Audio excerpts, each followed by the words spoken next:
The Legend of Yue Fei, Episode 2, The Dying Master's Bow. Chapter 1, 4 Brothers. Before a sword can carve its place in history, it must be held by a hand that does not shake. And before a hand can remain steady in the storm of war, it must be trained by a master who knows the true weight of iron. In the old traditions of the Middle Kingdom, the birth of a military legend requires two sacred foundations: a weapon born of myth and a teacher born of honor. For Yue Fei, that teacher was Zhou Tong.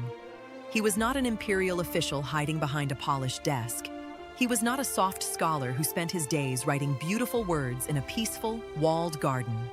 Zhou Tong was a man of the open roads, a living legend of the heavy blade.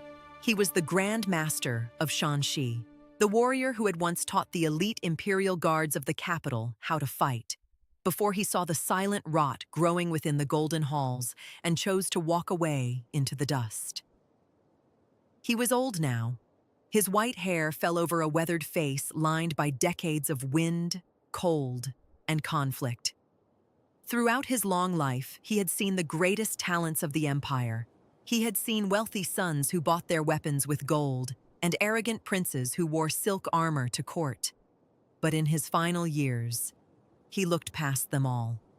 He chose to give his blood, his sweat, and everything he knew to a peasant boy from Tang Huai who could not even afford a pair of shoes. For 3 years, in the rural quiet of the village, Zhou Tong built his forge, and the raw metal he worked was Yue Fei. Beside Yue Fei stood his 3 sworn brothers, Wang Gui, Zhang Xian, and Tang Huai.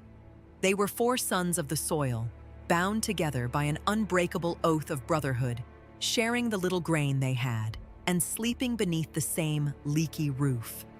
But while the others learned the standard arts of fighting, Yue Fei was forced to learn the deep, grueling path of survival.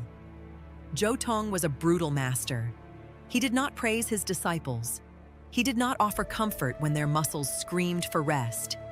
He would make Yue Fei hold a heavy iron spear under the freezing rain for hours without moving a single muscle until the young man's fingers bled and literally froze to the cold wood. He would throw heavy stones at him from the shadows in the pitch darkness, forcing the boy to discard his eyes and learn to listen to the shifting of the wind.